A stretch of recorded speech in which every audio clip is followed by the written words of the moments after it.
ശ്രീമദ്ദേവി ഭാഗവതം ചതുർത്ഥ സ്കന്ധം 4வது ஸ்கந்தத்தில 10வது அத்தியாயம். ஜனமேஜய மகர்ஷி இங்கே வியாசர் கிட்ட அவரோட டவுட்ட கேட்கிறார். அதனால ஜனமேஜய உவாஜா சந்தேஹோயம் மகானத்ர பாராசர்ய கதானகே நரநாராயணௌ சாந்தௌ வைஷ்ணவாம்சௌ தபோதனௌ. வியாச மகர்ஷே, எனக்கு இந்த கதையை கேட்டுட்டு கொஞ்சம் சந்தேகங்கள் எல்லாம் இருக்கு. நரநாராயணர்கள் சௌமிய குணம் இருக்கிறவாளாக்கும், விஷ்ணுவோடு அம்ச அவதாரங்களாக்கும், அதே மாதிரி தபஸ்விகளுமாக்கும். இப்படியாக்குமே சொன்ன. 2வது ஸ்லோகம்.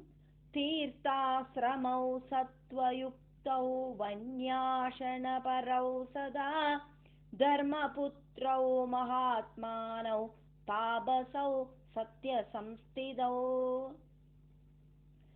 வனத்துல இருக்கிற பழங்களெல்லாம் சாப்பிட்டு எப்பவுமே தீர்த்த ஸ்தானத்துல வசிக்கிற சத்குணம் இருக்கிறவாளும் ஆக்கும்.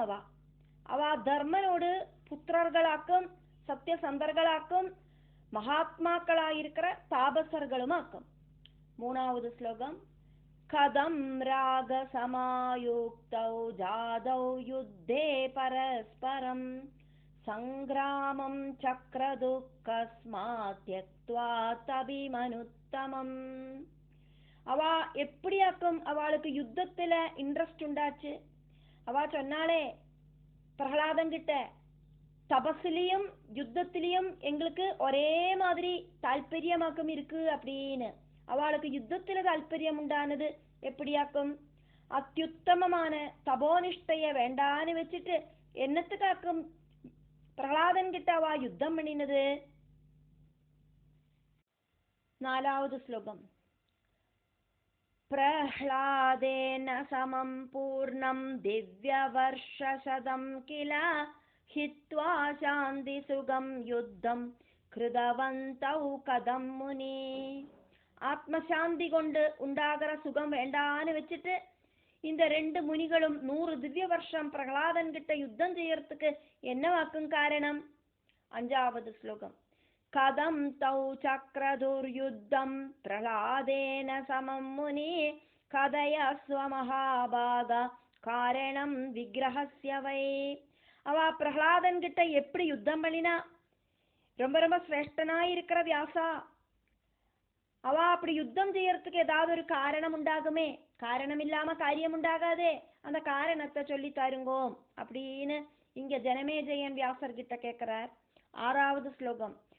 காமினி கனகம் காரியம் காரணம் விக்கிரஹஸ்ய வை யுத்த புத்தி கதம் ஜாதா தயோச்ச தத்விரக்தயோ. யுத்தத்துக்கு காரணம் அப்படிங்கிறது காமினி காரணமோ கனகம் காரணமோ ஆக்குமே. காமினி சொன்னா பெண்களாலேயோ, கனகம்னா சொத்துக்காகவோ, இதுக்கெல்லாம் ஆக்குமோ யுத்தம் பண்ணுறது. இதொன்னும் வேண்டாத்த அவா என்னத்துக்காக்கும் அவளுக்கு இந்த யுத்தம் பண்ணுற ஆசை உண்டாச்சு. 6வது ஸ்லோகத்துல ஒரு லைன் கொடியும் இருக்கு. ததாவிதம் தபஸ்தப்தம் தாபியாம் ச கேன ஹேதுனா. அவ என்னத்துக்காக்கும் அந்த மாதிரி ஒரு தபஸ்ல அவளை இன்வால்வ் பண்ணிண்டா. அவ தாபசர்களாக்குமே. யுத்தம் பண்ணுறதுலயும் அவளுக்கு இன்ட்ரெஸ்ட் இருக்கு, தபசு பண்றதுலயும் இன்ட்ரெஸ்ட் இருக்கு. அந்த டீட்டெயில் எல்லாம் எனக்கு சொல்லி தாருங்கோம் அப்படின்னு ஜனமேஜயன் வியாசர் கிட்ட சொல்றார்.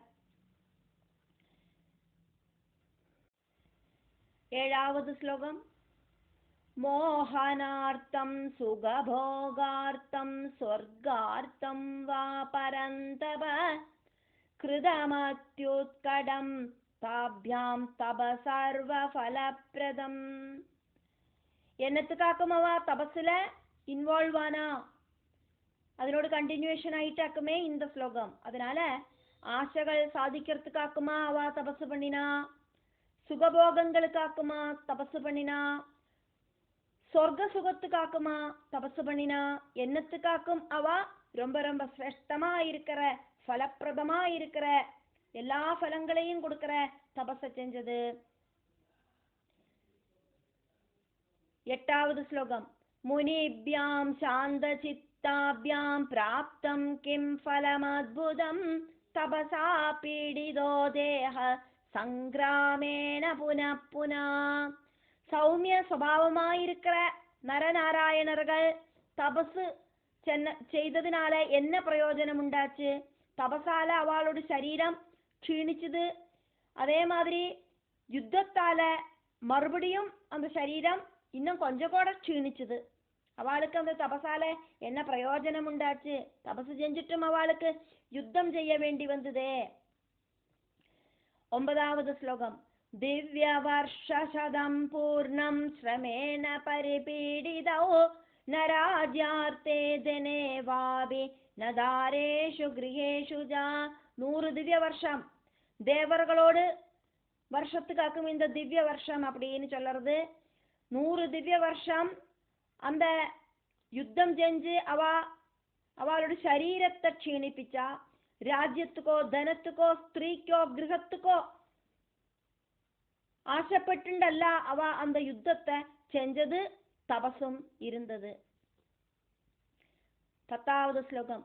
கிமர்த்தம் து கிருதம் யுத்தம் தாப்யாம் தேன மகாத்மனா நிரீஹ புருஷ கஸ்மாத் பிரகுர்யாத்யுத்தமீத்ருஷம்.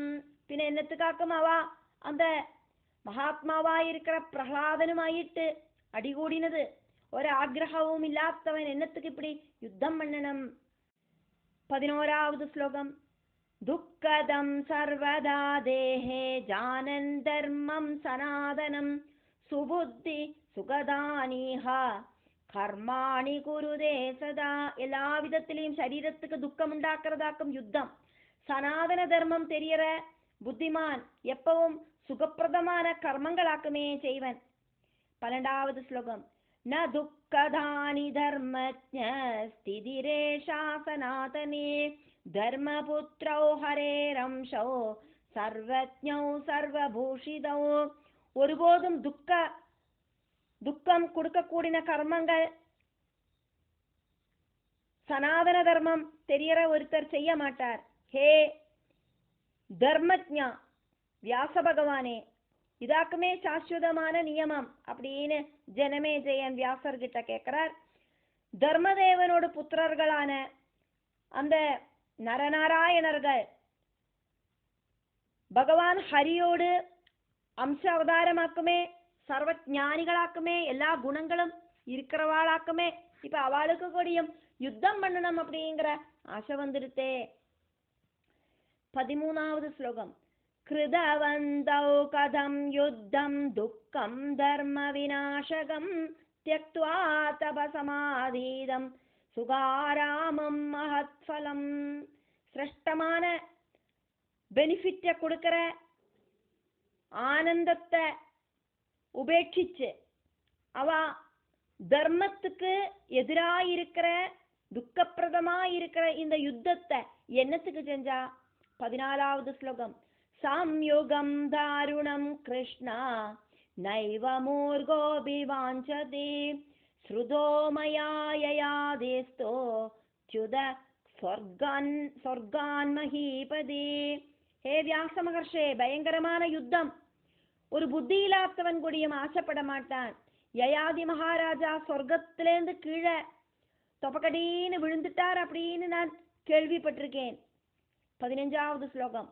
அஹங்கார பவாத் பாபாத் பாதித பிருதிவேதலே யஜ்ஞகிருத்தானகர்த்தாஜ தார்மிக பிருதிவிபதே. அகங்காரத்தால உண்டான பாபத்தால பூமியில அந்த யயாதி மகாராஜா கீழே விழுந்தார். யஜ்ஞ செய்யறவரும் தானம் செய்யறவரும் ரொம்ப ரொம்ப தர்மிஷ்டனுமான ராஜாவாக்கும்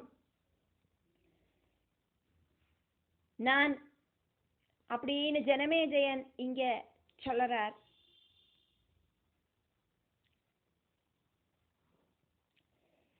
யயாதி மகாராஜா அகங்காரம் உண்டாச்சு அவருக்கு. அவரு அகங்காரத்தால தேவேந்திரன் கிட்ட சொன்னார், யஜ்ஞம் செய்யறவரும் தானம் செய்யறவனும் தார்மீகனுமான ராஜாவாக்கும் நான் அப்படின்னு அப்படி சொன்ன உடனே அவரு சொர்க்கத்திலேருந்து கீழே தள்ளிவிடப்பட்டார். 16வது ஸ்லோகம். சப்தோச்சாரண மாத்ரேன பாதிதோ வஜ்ரபாணினா அகங்கார மிருதே யுத்தம் நபவத்யேவ நிச்சயா அப்படின்னு சொன்ன உடனேயே தேவேந்திரன் யயாதிய கீழே தள்ளிவிட்டார். அகங்காரம் இல்லாதக்கு யுத்தம் உண்டாகாது அப்படிங்கிறது உறுதியாக்குமே அப்படின்னு ஜனமேஜயன் இங்க வியாசர்கிட்ட சொல்றார். அதனால 17வது ஸ்லோகத்துல ஃபர்ஸ்ட் லைன் ஜனமேஜயன் சொல்ற மாதிரியும் 2வது லைன் வியாசர் பதில் சொல்ற மாதிரியுமாக்கும் இருக்கு. 17வது ஸ்லோகத்துல ஃபர்ஸ்ட் லைன் கிம் ஃபலஞ்சாஸ்ய யுத்தஸ்ய முனே புண்ணிய விநாசனம். முனிக்கு யுத்தத்தால என்ன பிரயோஜனம்? நாராயண ரிஷிக்கும் நரன் அப்படிங்கிறவருக்கும் அந்த 2 முனிகளுக்கும் யுத்தத்தால என்ன பிரயோஜனம்? புண்ணியம் இல்லாமகிறது அவ்வளோதானே அப்படின்னு கேட்கிறார் ஜனமேஜயன். அதுக்கு வியாசர் பதில் சொல்றார். வியாச உவாஜா 17வது ஸ்லோகத்துல 2வது லைன். ராஜன் சம்சார மூலம் ஹே த்ரிவிதம் பரிகீர்த்திதம். ராஜாவே, ஜனமேஜய ராஜாவே, இந்த சம்சாரத்துக்கு இந்த பிரபஞ்சத்துக்கு மூலமான அகங்காரம் 3 விதத்துல இருக்கு அப்படின்னு சொல்லப்படுறது சொல்லறேன் கேளுங்கோ. 18வது ஸ்லோகம். அஹங்காரஸ்து சர்வஜ்ஞர் முனிபிர் தர்ம நிச்சய சகதம் முனினா தியக்தும் யோக்யோ தேஹபிருதா கிலா. அகங்காரமாக்கும் இந்த பிரபஞ்சத்துல மறுபடியும் மறுபடியும் ஜனிக்கிறதுக்கு காரணம், சம்சார காரணம் அகங்காரமாக்கும் அப்படின்னு தர்மசாஸ்திரத்துல சொல்லப்படுறது. சர்வஞானிகளா இருக்கிற முனிகள் அதை தெரிஞ்சின்றவாளாக்கும். சரீரம் எடுத்திருக்கிற எல்லாருக்கும் அந்த அகங்காரம் இருக்கு. அப்போ இந்த முனிகளுக்கு அகங்காரம் இல்லைன்னு எப்படி சொல்ல முடியும்? சரீரம் எடுத்தானா அகங்காரம் கட்டாயம் இருக்கும். அதுலேருந்து விதிவிலக்கு கிடையாது. நரநாராயண முனிகளும் அதை நீங்கள் தெரிஞ்சுக்குங்கோம் அப்படின்னு சொல்றார் வியாச பகவான் ஜனமேஜய மகாராஜா கிட்ட. 19வது ஸ்லோகம். காரணேன வினா காரியம் நபவத்யேவ நிச்சயா தபோதானம் ததா யஜ்ஞா சாத்விகாத் பிரபவந்தி தே. காரணம் இல்லாதக்கு காரியம் உண்டாகாது அப்படிங்கிறது உறுதி. தபசும் தானவும் யஜ்ஞங்களும் எல்லாம் செய்யறது சாத்விக அகங்காரத்தோடு பலமாயிட்டாக்கும். 20வது ஸ்லோகம். ராஜசாத்வா மகாபாகா தாமசாத் கலஹஸ்ததா கிரியா சொல்பாபிராஜேந்திரா நாஹங்காரம் வினா கொஜித். ராஜச அகங்காரமும் அதுக்கு காரணமாக இருக்கலாம். சிரஷ்டனா இருக்கிற ஜனமேஜயா அதே மாதிரி தாமச அகங்காரத்தோடு பலமாக்கும் கலகம். ராஜேந்திரா, ராஜசிரஷ்டா அப்படின்னு ஜனமேஜயனை கூப்பிட்டு சொல்றார் வியாசர். அகங்காரம் இல்லாதக்கு ஒருபோதும் ஒரு கர்மம் கூடியும் உண்டாகாது. அது சுப கர்மமானாலும் அசுப கர்மமானாலும் அகங்காரம் கட்டாயம் அங்க இருக்கும் அப்படின்னு சொல்றார். 21வது ஸ்லோகம். சுபாவாப்ய சுபாவாபே பிரபவத்யபிநிச்சயா அகங்காராத் பந்தகாரி நான்யோஸ்தி ஜகதீதலே. சுபமான காரியமாயிருந்தாலும் அசுபமான காரியமாயிருந்தாலும் அகங்காரம் இல்லாதக்கு அந்த கர்மம் நடக்காது. அகங்காரத்தை விட பந்தம் உண்டாக்குற வேற ஒண்ணும் இல்லை இந்த உலகத்துல. 22வது ஸ்லோகம்.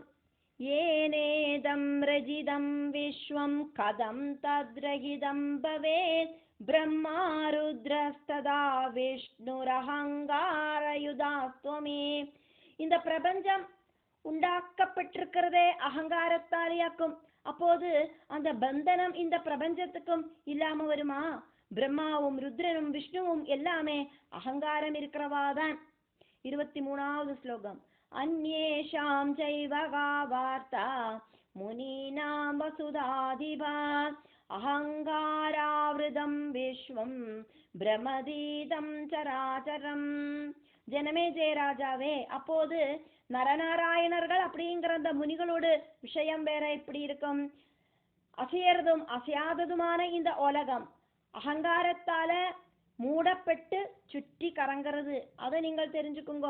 24வது ஸ்லோகம். புனர்ஜன்ம புனர்மிருத்யு சர்வம் கர்ம வசானுகம் தேவதேர்யங் மனுஷ்யாணம் சம்சாரேஸ்மின் மகீபதே. மறுபடியும் ஜனிக்கிறது, மறுபடியும் மரிக்கிறது. அதாக்கும் இந்த பிரமணம், சுற்றி கரங்கள் அப்படின்னு சொல்றது. அது கர்மபலத்தை பேஸ் பண்ணிட்டாக்கும் இருக்கு. தேவர்களும் மனுஷர்களும் திரியக்குகளும் எல்லாம் இந்த சம்சாரத்துல சுற்றி கரங்கரா. 25வது ஸ்லோகம். ரதாங்கவத சர்வார்த்தம் பிரமணம் சர்வதா ஸ்மிருதம் விஷ்ணோரப்யவதாராணாம் சங்யாம் ஜானாதிக புமான். தேரோடு சக்கரம் மாதிரி எப்பவும் கறங்கிண்டே இருக்குன்னு சொல்லலாம். விஷ்ணு கூடியும் அவதாரங்களோடு பெரிய ஒரு லிஸ்டாக்கம் வச்சுட்டு இருக்கார். விஷ்ணு அப்படிங்கிறவர் எத்தனை அவதாரங்களாக்கம் எடுத்திருக்கார். இந்த சக்கரம் சுற்றி கறங்கிறதுனாலேயாக்கும் அவருக்கு இப்படி அவதாரங்கள் எடுக்க வேண்டி வருது. எப்பெல்லாம் அதர்மம் இந்த உலகத்துல உண்டாகிறதோ அப்பெல்லாம் பகவான் அவதாரம் எடுக்கிறார்.